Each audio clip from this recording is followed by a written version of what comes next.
Alright, so we're back out in the shop, kind of doing a little update on the old Plymouth. We're underneath the car here. Not a whole lot has changed. Kind of been waiting on some parts to come in, but I figured I'd give you guys an update on what I do have. So, as you can see, I got my new drive shaft in. I ordered that from Full Torque Drive Shafts. They have a really nice website.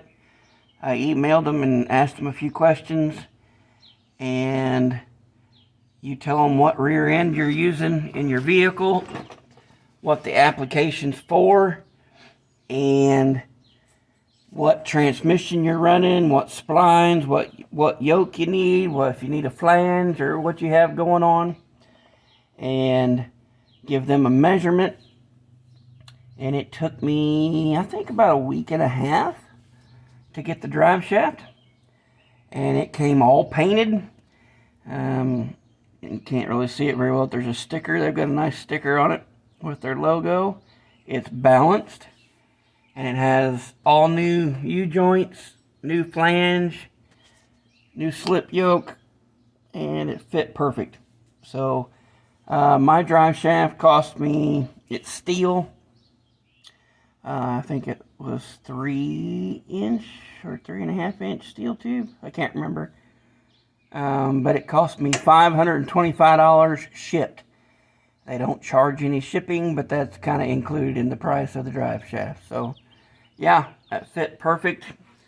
As you can see, we got transmission and transmission mount. And we got the motor.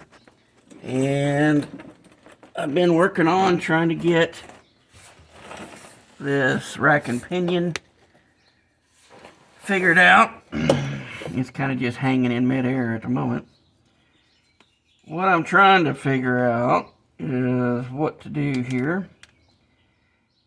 This is a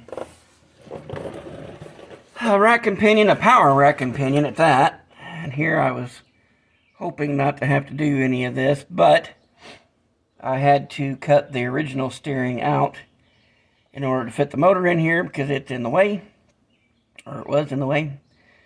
So I decided I'd go with a rack and pinion, and I've got already, the motor still has the power steering pump mounted to it. So I figured, well, if I'm going to go rack and pinion, I might as well go power rack and pinion. So that's what I did. This one is out of a 2000-ish Cavalier. The one thing you got to remember if you're going to do a rack and pinion is you need to know whether your vehicle has standard steer or what they call rear steer. And that means if the steering is in front of the front axle, or in front of your hubs, or behind your hubs, or behind the rear axle, the front axle. So, of course, this one, the steering was behind the front hubs. And so I had to go with something that is a rear steer. And, of course, everybody goes with Mustang 2 stuff. And there's applications. I could get one, but it's like $700, something like that. This rack and pinion cost me $175. And, of course, it did not come with the steering shaft there. I had to order it separate. So I got it to try and figure out where things going to line down at. But right now I'm just trying to figure out where this rack and pinion needs to live.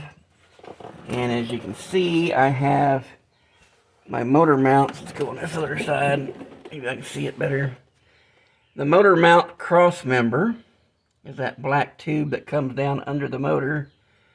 Well, that's kind of where that rack and pinion wants to live too. And I can't have both of them trying to live in the same spot. And technically, I do not need that whole cross member. I just needed the motor mounts part of it and to where it bolts to the frame. So what I'm going to wind up doing is I will cut that tube crossmember part out, kind of about an inch below where the motor mounts are. And I'll wind up capping that off because I don't really need that part. Anyway, and I'm going to be making a new cross member for the rack and pinion anyhow. So that will put strength back into the front end if I'm losing any. So that's what I've got to do next, is I've got to get up in here with a Sawzall and cut that tube cross member out so I can kind of get that rack and pinion up in place, because it needs to live just right about where that tube cross member is. And so while I'm under here, I need to cut out, this is part of, get it in here, this right here is part of the old cross member for the old original transmission. I need to finish whacking it off along the side, and I'll do the other side the same way, right below where the leaking master cylinder is, which it wasn't leaking before, but it has now since started leaking. So I will wind up cutting this cross member piece out, get it out of the way. This is where the old pivot for the clutch mechanism was. We'll cut it out of the way. I don't need it. There's an old pivot ball up there. I don't need it. I'll cut it out of the way. And while I'm under here cutting stuff, I might as well just get all that crap out of the way. And then I'll work on trying to get that rack and pinion up where it needs to go, so I can start building a cross member for that. So anyway, that's kind of where I'm at right now. I'll get to working on cutting this crap out of here, and we'll kind of catch up with you guys later. Thanks. Alright, got all the parts cut out of the way that I needed to try and fit that rack and pinion up in there. It's kind of nestled up in there where it wants to live. I've got kind of a mock-up cross member put in place for how things need to go for the cross member. There'll be this little tail over here will get cut off, but I think the next thing I need to do is get the tack welding some spots, get that cross piece welded onto the down pieces, and they go up, can't see it from over here, but they go up outside the frame and they will get bolted in with nutserts so that cross member can be removable if need be.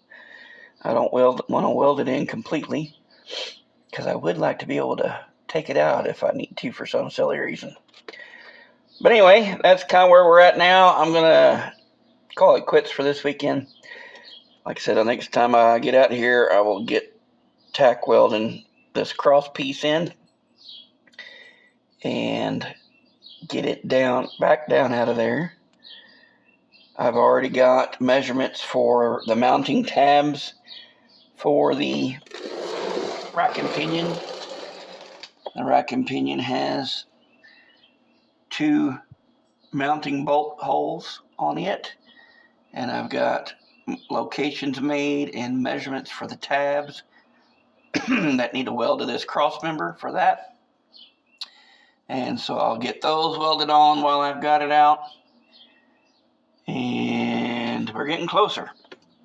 This thing might actually be able to steer itself yet. Alright, we'll catch up with you later.